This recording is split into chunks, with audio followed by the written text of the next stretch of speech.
दोस्तों, एक लड़की जिसका रेप हो जाता है, कुछ दिनों बाद वो अपने ही पड़ोसी के साथ गपागप कर लेती है।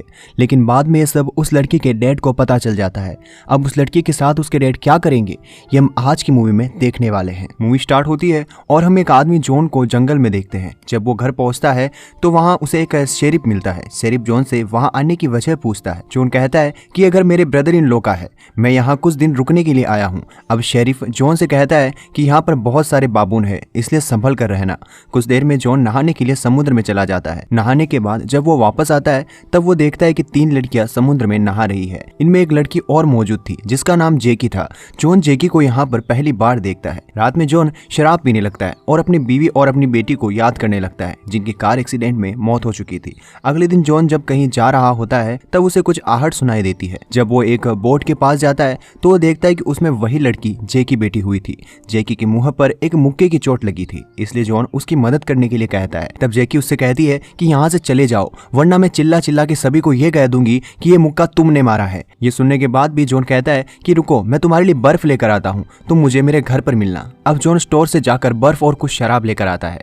जब वो अपने घर पहुंचता है तो वो देखता है कि उसके घर जेकी की कैप लटकी हुई थी। अगले दिन जब जॉन बीच पर बैठा था तब उसे जेकी और उसके डैड राइफल और उसका भाई नजर आता है। जॉन कहता है कि क्या तुम्हारा दर्द ठीक हो गया है? कल ही तुम्हारी कैप मुझे मेरे घर के बाहर मिली। इस बात का जेकी कोई भी जवाब नहीं देती। रात में राइफल जॉन से मिलने आता है। यहाँ आने के बाद ये दोनों कुछ बातें करते हैं। राइफल बताता है कि मेरी बीवी की डेथ हो चुकी है। एक दिन मेरे घर में कुछ चोर घुस आए, उन्होंने हमारे ऊपर गन पॉइंट करके मेरे मुंह में यूरिन किया, मेरे घर का सारा पैसा लूट लिया और मेरी बेटी जेकी का रेप कर दिया। कुछ देर में मुझे गन फायर की आवाज सुनाई दी। जब मैंने ये सब देखा तो उन लोगों ने मेरी बीवी को मार दिया था। थोड़ी देर बात करने के बाद राइल्स वहां से चला जाता है। अगले दिन फिर से जॉन स्टोर में कुछ सामान लेने के लिए आता है।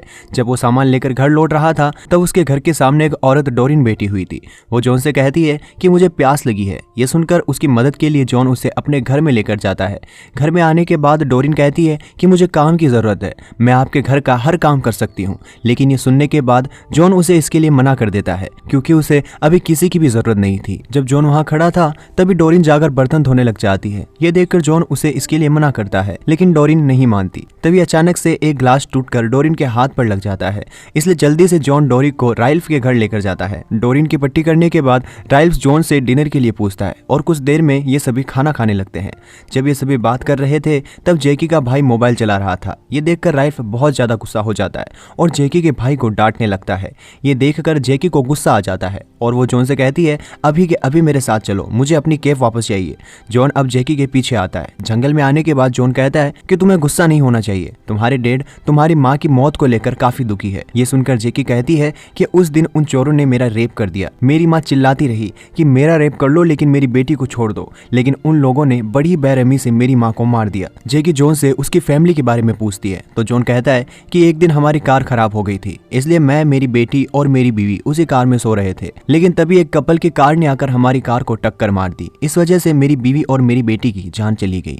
कुछ देर में जॉन जेकी को अपने घर ले आता है। जब जॉन जेकी की कैप लेकर आता है तो जेकी उससे अपने साथ इंटीमेट होने के लिए कहती है। ये सुनकर जॉन अपने रूम से बाहर चला जाता है। जब वो पीछे मुड़ता है तो वो देखता है कि जेकी उसके सामने बिना कपड़ों के खड़ी है। जेकी कहती है कि क्या तुम ये नहीं करना चाहते? जॉन इन सब के लिए मना करता है। जेकी कहती है कि उस दिन मेरे गाल पर जो निशान था वो मुक्का मेरे डैड ने मारा था। ये सुनकर जॉन जेकी को गले लगा लेता है और जेकी को वहां से जाने के लिए कहता है, लेकिन जेकी उसकी बात नहीं मानती, इसलिए जबरदस्ती जॉन उसे कपड़े पहनाकर वहां से भेज देता है। अगले दिन जॉन डोरिन को टी के लिए इनवाइट करता है।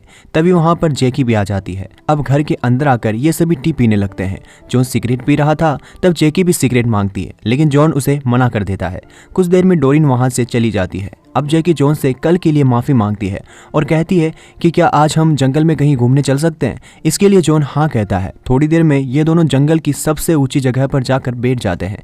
तभी जेकी अपनी माँ की मौत को लेकर रोने लगती है। ये देखकर जॉन उसे चुप कराने की कोशिश करता है तो जेकी उसके करीब आने लगती है, इसलिए जॉन वहां से उठकर चला जाता है।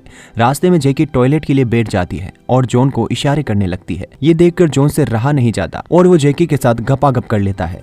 तभी उसे एक आहट सुनाई देती है। जब जॉन अपने पास में देखता है तब उसे पता चलता है कि जैकी का भाई और उसके डैड मछलियां पकड़ रहे थे। ये देखकर ये दोनों वहां से भाग जाते हैं। घर पहुंचने के बाद जल्दी से जॉन अपना सामान पैक करके वहां से जाने लगता है। जॉन को लग रहा था कि ये सब अगर राइल्फ को पता चल गया तो वो हम दोनों का क्या करेगा। तभी वहां राइल्फ आ जाता है। ये देखकर जॉन बहुत ज्यादा डर गया था, लेकिन राइल्फ यहाँ सिर्फ उसे डिनर के लिए इन्वाइट करने आया था। कुछ देर में ये सभी राइल्फ के घर डिनर करने के लिए जाते हैं। डिनर करते वक्त जॉन सभी को बताता है कि वो अब यहाँ से जा रहा है। तभी जैकी टेबल के नीचे से जॉन को अपना पैर टच करने लगती है, लेकिन जॉन कोई भी रिएक्शन नहीं देता। तभी अचानक सभी को बाबून की आवाज सुनाई देती है और ये दोनों बहन भाई जोर जोर से चिल्लाने लगते हैं। गुस्से में आकर राइल्फ इन दोनों को बहुत डांटता है। कुछ देर में जॉन वहां से जाने लगता है। तब जैकी उसे बाय कहती है। घर पर आने के बाद जब जॉन सामान पैक कर रहा था तभी वहां जैकी आती है और ये दोनों फिर से घपाघप कर लेते हैं। जब जैकी जॉन को बाय करके वहां से जाने लगती है तब इन्हें डोरिन देख लेती है। ये देखकर डोरिन समझ जाती है कि इन दोनों के बीच में अभी घपाघप हुआ था। कुछ देर में वहां दौड़ते हुए राइल्फ आता है और जॉन से कहता है कि मेरा बेटा कहीं गुम हो गया है, तुम्हें उसे ढूंढने में मेरी मदद करनी होगी। ये सुनकर जॉन राइल्फ के साथ चला जाता है। ये सभी मिलकर राइल्फ के बेटे को ढूंढने लगते हैं। जैकी भी हर जगह अपने भाई के गुम हो जाने के पोस्टर लगा रही थी। थोड़ी देर बाद हम देखते हैं कि जब जॉन अपने घर पर जा रहा था तब उसे शेरिफ मिलता है। शेरिफ जॉन को अपनी कार में बिठा लेता है। तभी जॉन को शेरिफ के कार में जैकी की केप नजर आती है।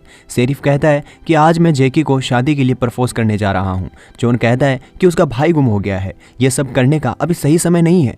यह कहकर जॉन शेरिफ की कार से उतरकर घर जाने लगता है। इधर पुलिस वाले जैकी के भाई को पानी में ढूंढने की कोशिश करते हैं, लेकिन उन्हें जैकी का भाई नहीं मिलता। घर आने के बाद जॉन फिर से नहाने के लिए समुद्र की तरफ चला जाता है। जब जॉन नहा रहा होता है तभी कुछ देर में वहाँ जैकी भी आ जाती है और वो भी जॉन के साथ नहाने लगती है। थोड़ी देर में ये दोनों एक पत्थर पर जाकर बैठ जाते हैं। जैकी जॉन से कहती है कि जहाँ तुम जा रहे हो क्या तुम मुझे वहाँ लेकर चल सकते हो? मुझे तुम्हारे साथ आना है, मुझे अब यहाँ नहीं रहना। ये सुनकर जॉन जैकी को मना कर देता है। जैकी इस बात से बहुत ज्यादा गुस्सा हो गई थी। तभी अचानक वहाँ शेरिफ और राइल्फ आ जाते हैं। ये देखकर जैकी वहाँ से भाग जाती है। राइल्फ शेरिफ को वहाँ से भेज देता है। राइल्फ पूछता है कि ये तुम मेरी बेटी के साथ क्या कर रहे थे? जॉन कहता है कि हम सिर्फ स्विमिंग कर रहे थे। राइल्फ कहता है कि हाँ, ये सब तो मुझे दिख ही रहा है। ये कहकर राइल्फ जॉन पर एक लकड़ी से हमला कर देता है। अब ये दोनों यहाँ लड़ने लग जाते हैं, लेकिन जॉन वहाँ से बचकर भाग जाता है। भागते भागते जॉन अपने घर आता है, जहाँ वो देखता है कि उसके घर पर एक बबून बैठा हुआ था। बबून इतने खतरनाक होते हैं कि वो इंसानों पर हमला करके उन्हें मार भी सकते हैं। तभी वहाँ राइल्फ आ जाता है और बाबून पर एक बड़ा सा पत्थर फेंकता है। पत्थर लगने की वजह से बाबून नीचे गिर जाता है। अब वापस गुस्से में राइल्फ जॉन को मारने लगता है। तभी जॉन के हाथ में एक प्लेट का टुकड़ा आता है और जॉन उस प्लेट के टुकड़े से राइल्फ को मारता है, जिसकी वजह से राइल्फ को चोट लग जाती है। ये देखकर जॉन उसके लिए दवाई लेने जाता है। तभी वो बाबून राइल्फ पर हमला कर देता है। ये देखकर जॉन उसे मारने के लिए खड़ा हो जाता है।